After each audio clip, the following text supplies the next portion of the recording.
আসসালামু আলাইকুম, আমি সোলাইমান হোসেন সিজান আছি আপনাদের সাথে। আজকে আমরা কি নিয়ে হাজির হয়েছি? কিছুদিনের মধ্যেই তোমাদের এসএসসি 2026 ব্যাচ যারা আছো তাদের টেস্ট পরীক্ষা শুরু হতে যাচ্ছে, তাই না? আমার যতটুকু মনে হয় পরশুদিন থেকে তোমাদের টেস্ট পরীক্ষা শুরু হয়ে যাবে, ঠিক আছে? তো এর মধ্যে তোমাদের জন্য সাজেশন ক্লাস নিয়ে হাজির হয়েছি। আর এই টপিকগুলা যদি তুমি টাচ করে যাও, ইনশাআল্লাহ ভালো একটা রেজাল্ট ক্যারি করা সম্ভব, ঠিক আছে? এই অ্যাচিভমেন্টটা তোমার নিজস্ব অ্যাচিভমেন্ট হবে। কেন? কারণ তুমি পরিশ্রম করে এটা অর্জন করবে, ঠিক আছে? সো এই টপিকগুলা, আমি যেই টপিকগুলা নিয়ে আলোচনা করব বা যেই টপিকগুলা নিয়ে আসছি, তুমি যদি এই টপিকগুলাও টাচ করে যাও, তোমার ইনশাআল্লাহ ভালো একটা মার্ক আসবে, ঠিক আছে? কারণ এই যে টপিকগুলা, এই টপিকগুলা থেকে বারবার বোর্ডে প্রশ্ন আসছে। বিগত 5 ইয়ার্স কোশ্চেন আমি অ্যানালাইসিস করেছি এবং সব মিলিয়ে মোটামুটি এই টপিকগুলা থেকে প্রশ্ন প্রতিবারই আসছে বিভিন্ন বোর্ডে। তো বোর্ড কোশ্চেনগুলা সলভ করার কোনো বিকল্প নাই, কিন্তু তোমাদের এই টপিকগুলা অবশ্যই টাচ করে যাইতে হবে যদি তুমি ভালো একটা মার্ক ক্যারি করতে চাও, ঠিক আছে? তার আগে বলে রাখি, যাদের অবস্থা একদমই খারাপ, যারা কিছুই পড়নি, আমার ইউটিউবের যে কেমিস্ট্রি প্লেলিস্ট দেওয়া আছে, এই প্লেলিস্ট তুমি যদি শেষ করে যাও তাও তুমি পাস করার মতো একটা মার্ক অর্জন করতে পারবা। কিন্তু যাদের অবস্থা এখন একদমই ফেল করার মতো অবস্থা, তারা কি করবা? তাদের জন্য আমি কিছু অধ্যায় সিলেক্ট করে দিব, জাস্ট ওই অধ্যায়ে 3টা পড়ে যাবা তাহলেই হবে। জাস্ট 3টা অধ্যায় সিলেক্ট করে দিব তাদের জন্য, ঠিক আছে? আর যারা ভালো মার্ক ক্যারি করতে চাও, আমার সাথে স্টেপ বাই স্টেপ দেখতে থাকো, ঠিক আছে? তো চলো শুরু করি। প্রথমে যে অধ্যায় তোমাকে অবশ্যই পড়তে হবে সেটা হচ্ছে পরমাণুর গঠন, ঠিক আছে? এই জায়গায় একটু লক্ষ্য করো, এই অধ্যায়ে প্রথম যে টপিক আছে এটা হচ্ছে পরমাণু, অণু, মৌলের প্রতীক, সংকেত। এই এই জায়গা থেকে কি সিকিউ হওয়া সম্ভব? না, এখান থেকে কি হবে? এমসিকিউ, ঠিক আছে? এইখান থেকে এমসিকিউ আসবে। এখান থেকে ক নাম্বার আসতে পারে, এখান থেকে এমসিকিউ আসার সম্ভাবনাই সব থেকে বেশি, ঠিক আছে? ক নাম্বারেও দিতে পারে। পরবর্তী যে টপিক সেটা হচ্ছে পরমাণুর মডেল। এই পরমাণুর মডেল থেকে প্রশ্ন আসবেই, ইনশাআল্লাহ প্রশ্ন এখান থেকে আসবেই। পরমাণু মডেল থেকে গ নাম্বার, ঘ নাম্বারের জন্য প্রশ্ন দিয়ে দিবে, ঠিক আছে? গ, ঘ, ওকে। তারপরে যেটা আছে কৌণিক ভরবেগ। আচ্ছা, কৌণিক ভরবেগ তোমাদের আমি এটা পড়াইছি, কারণ এই কৌণিক ভরবেগ নিয়ে ডিটেইলসে আলোচনা আমার একটা ভিডিও দেওয়া আছে, ওটা সবাই দেখে নিবা। এই কৌণিক ভরবেগ মানে কোনটা আমি বলতো, আমি তোমাদের যে ভিডিওতে দেখাইছিলাম যে mvr = nh/2π, এইখান থেকে, এই সূত্র থেকে আমি ডিটেইলস আলোচনা করেছি। এখানে ভর, বেগ, তারপরে কৌণিক ব্যাসার্ধ, তারপরে হচ্ছে কিভাবে তুমি এই n এর ভ্যালুটা বের করবা কক্ষপথের সংখ্যা দিয়ে, সবগুলো ডিটেইলস আলোচনা করা আছে। প্রাঙ্কের ধ্রুবক কত, সবগুলোই ডিটেইলসে আলোচনা করা আছে। সো ওই ভিডিওটা তুমি যদি দেখে ফেলো তাহলে এটা তোমার জন্য কোনো বিষয় না, ঠিক আছে? এবার দেখো পারমাণবিক ভর। আপেক্ষিক পারমাণবিক ভর আর পারমাণবিক ভরের মধ্যে যে তুলনামূলক পার্থক্যটা আছে, এইটা তুমি আলাদা একটা ভিডিও পাবা, আমার প্লেলিস্টে দেওয়া আছে। এই টপিক থেকে প্রশ্ন আসে, গ নাম্বারে আসে, গ নাম্বারে আসে, ঠিক আছে?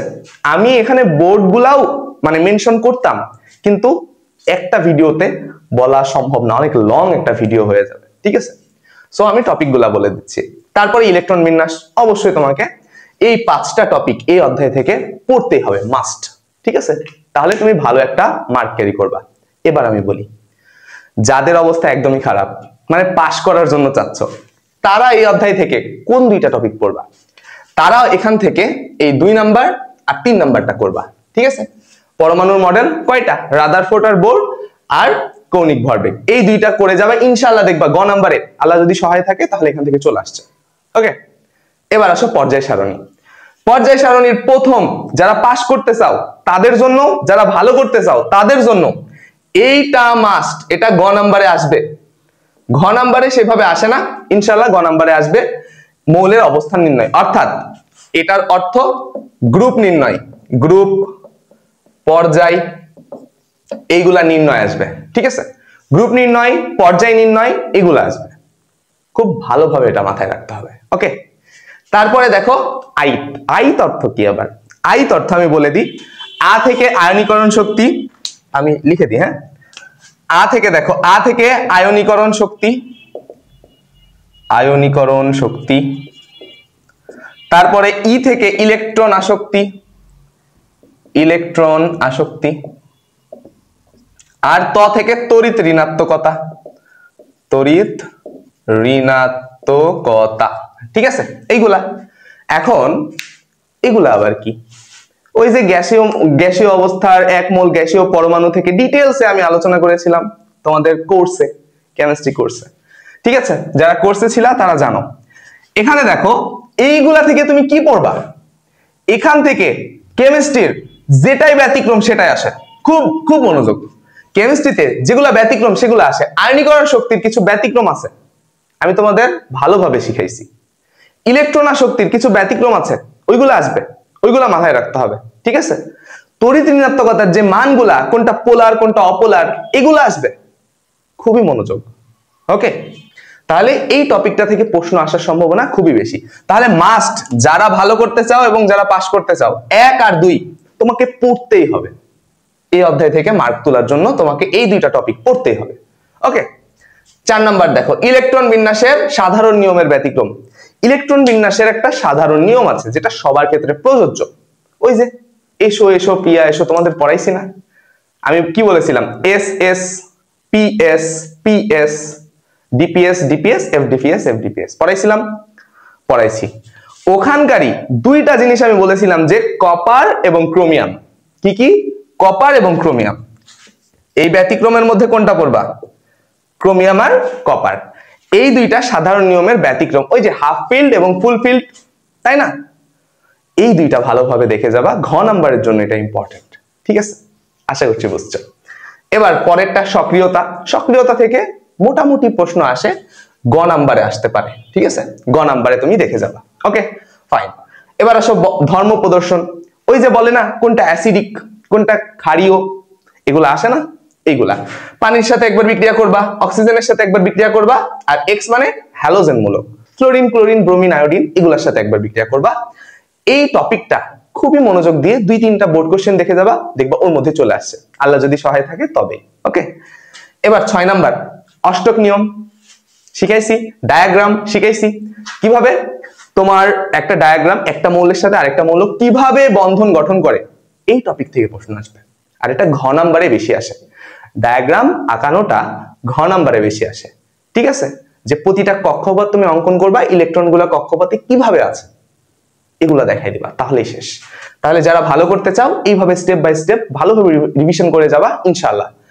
এই অবস্থায় দাঁড়িয়ে কেউ একদমই পড়োনি এইরকম স্টুডেন্ট নাই। সো যা পড়েছো রিভিশন করে যাও, ইনশাআল্লাহ ভালো একটা মার্ক তুমি অর্জন করবা। ওকে, শেষ তাহলে আমাদের 2টা অধ্যায়। এবার আসো রাসায়নিক বন্ধন। এখানেও বন্ধন গঠন আছে, ডায়াগ্রাম আছে। সো এটা তোমাদের পড়তে হবে। এখান থেকে গ ঘ উভয় ক্ষেত্রেই প্রশ্ন আসতে পারে। ওকে, আশা করছি বুঝছো। এবার দেখো পানিতে দ্রবণীয়তা, ওই যে পোলার অপোলার যে বিষয়টা, ডেল প্লাস ডেল মাইনাস আমি তোমাদের শিখিয়েছি। পানিতে ওই যে ডেলের ভ্যালুগুলা, ডেল পজিটিভ ডেল নেগেটিভ, কে কার সাথে যুক্ত হচ্ছে, এই টাইপটা পানিতে দ্রবণীয়তা এখান থেকে আসবে। এটা খুবই ইম্পর্টেন্ট একটা টপিক। ঠিক আছে, এখান থেকে গতে এবং ঘতে উভয় ক্ষেত্রেই প্রশ্ন আসতে পারে। এই টপিকটা মাস্ট তোমার জন্য, ফরজ, তোমাকে পড়তেই হবে এই অধ্যায় থেকে। ঠিক আছে, তারপরে একাধিক যোজনী প্রদর্শন খুবই ইম্পর্টেন্ট। একাধিক যোজনী প্রদর্শনের গ ঘ 2 ক্ষেত্রেই প্রশ্ন আসতে পারে। তুমি বোর্ড কোশ্চেনের কয়েকটা ম্যাথ দেখে যাবা, ইনশাআল্লাহ ইনশাআল্লাহ ভালো একটা মার্ক তুমি অর্জন করবা, এখান থেকে কমন আসতে পারে ইনশাআল্লাহ।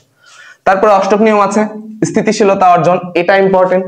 তোমাকে 2 এবং 5 এই 2টা পড়তে হবে। ঠিক আছে, কোনটা স্থিতিশীল কোনটা স্থিতিশীলতা অর্জন করছে কোনটা করছে না, কোন মৌলটা কেমন, এই ডিটেইলসটা তোমাকে জেনে যেতে হবে। ওকে, তারপরে দেখো বিদ্যুৎ পরিবহন এবং সমযোজী আয়নিক।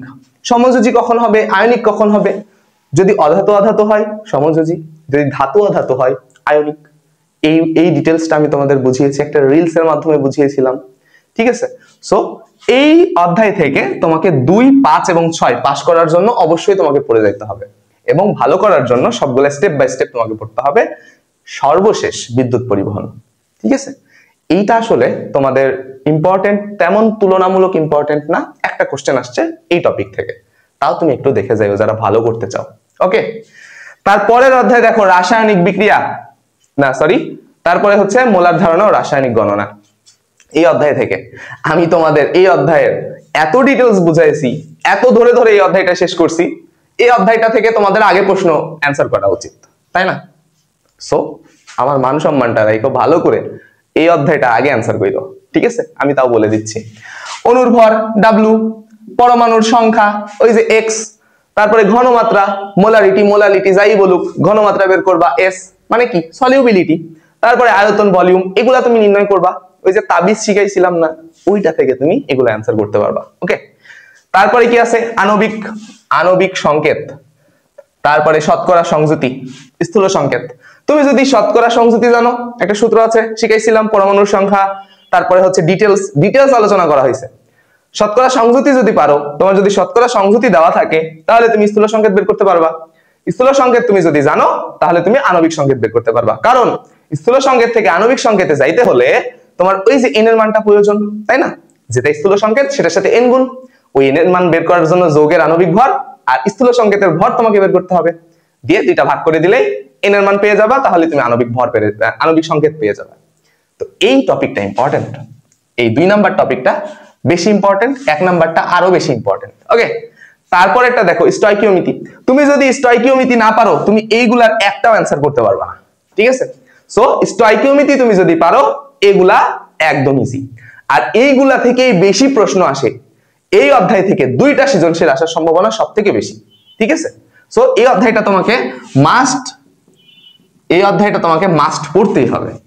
লিমিটিং বিক্রিয়ক, যেটা আগে ফুরায় যায় সেটা লিমিটিং বিক্রিয়ক, যেটা পরে ফুরায় সেটা হচ্ছে কি অবশিষ্ট থাকে, তাই না? মিশ্রণের প্রকৃতি, অর্থাৎ অ্যাসিডিক হবে না বেজাল হবে, এইটা। তারপরে প্রত্যাশিত উৎপাদ পাওয়া যাবে কিনা, এই প্রশ্ন দেখে, এই প্রশ্ন ধরে একটা ডিটেলসে আলোচনা করা একটা ভিডিও দেওয়া আছে আমার ইউটিউবে, আমার পেজেও দেওয়া আছে, তোমরা দেখে নিবা, তাহলে সব কভার। সো স্টয়কিওমিতি তুমি যদি না জানো, এই অধ্যায়ের ডিটেলস ক্লাসটা দেখতে হবে। আর স্টয়কিওমিতি পারলে এগুলা সব পারবা, স্টয়কিওমিতি না জানলে এগুলা কিচ্ছু পারবা না। সো খুবই মনোযোগ, ঐকিক নিয়ম দিয়েও করা যায়, সূত্র দিয়েও করা যায়, তোমাদের কাছে যেটা ইজি হবে তোমরা সেটা দিয়ে করবা। আশা করছি বুঝছো। এবার আসো রাসায়নিক বিক্রিয়া। এখান থেকে এই 4টা পড়লেই হবে। প্রথম কথা, জারণ সংখ্যা জানতে হবে, প্রতিটা মৌলের কার কত জারণ মান সেটা তোমাকে জানতে হবে, তাহলে তুমি জারণ সংখ্যা নির্ণয় করতে পারবা। তারপরে জারণ বিজারণ বিক্রিয়া অর্থাৎ রেডক্স, তাই না?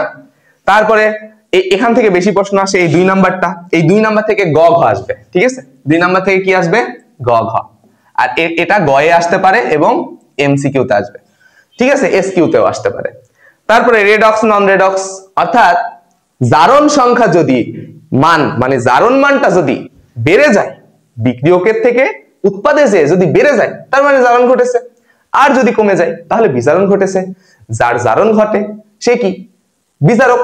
আর যার বিজারণ ঘটে সে কি? জারক। এগুলো সবকিছু ডিটেলস আলোচনা করেছি তোমাদের সাথে, সো এটাও তুমি পারবা। জারণ বিজারণ যুগপৎ বিক্রিয়া, খুবই খুবই খুবই মনোযোগ, এটা থেকে প্রশ্ন আসবেই। ঘ নাম্বার, আল্লাহ তাআলা সহায় থাকলে এখান থেকে ঘ নাম্বারের প্রশ্ন তুলে দিবে, ঠিক আছে? সো জারণ বিজারণ যুগপৎ, এটা ভালোভাবে দেখে যাও। তো এই অধ্যায় থেকে এই 4টা টপিক একটু ডিটেলসে তুমি পড়ে যাবা, ডিপলি জানার দরকার নেই এখন ডিপলি জানার দরকার নাই, যারা ওপর পড়েছো জাস্ট আরেকবার রিভিশন করে যাবা, হয়ে যাবে। তো এই ছিল হচ্ছে আমাদের সমস্ত মানে সামারি। ওকে, আরেকটা অধ্যায় বাকি আছে, সেটা হচ্ছে জীবাশ্ম, যেটা তোমরা টাচ করতে চাও না, আমি এটা মুখে বলে দিচ্ছি, ঠিক আছে? তোমরা জীবাশ্ম অধ্যায় থেকে নামকরণটা পড়তে পারো। আর কি আছে? আর আছে অ্যালকেন, অ্যালকিন, অ্যালকাইন। এই অ্যালকেন, অ্যালকেন, অ্যালকাইন, এই 3টার প্রস্তুতি এবং বিক্রিয়াগুলো পড়বা। আর কি আছে? অ্যালডিহাইড, অ্যালকোহল এবং হচ্ছে তোমার জৈব অ্যাসিড, এগুলার প্রস্তুতি এবং বিক্রিয়াগুলো পড়বা। আরেকটা টপিক আছে, সেটা হচ্ছে পলিমারকরণ পড়ে যাবা। যারা এই কয়টা টপিকও পড়ে যাবা, এখান থেকে একটা সৃজনশীল তোমাদের কমন আসবে। এখন কথা হচ্ছে, এগুলা তো জানলাম, কিন্তু পরীক্ষার হলে যে আমি কোশ্চেন দেখার পরে আর অ্যান্সার করতে পারি না, আমি চিনতেই পারি না যে এটা আসলে কোন বিক্রিয়াটাকে ডিনোট করছে। এটার জন্য একটা বিষয় তোমাকে বোর্ড কোশ্চেন অ্যানালাইসিস করতে হবে। তুমি জানো অ্যালকোহল থেকে কিভাবে জৈব অ্যাসিডে যাওয়া যায়, তুমি জানো টোটাল ডিটেইলস তুমি জানো, কিন্তু তুমি চিনতেই পারছো না যে এটা আসলে অ্যালকোহল, এটা আসলে উইক অ্যাসিড। এখান থেকে অ্যালকোহল থেকে উইক অ্যাসিডে যাইতে বলছে, তুমি এটাই বুঝতে পারছো না, কিন্তু তুমি প্রসেসটা জানো।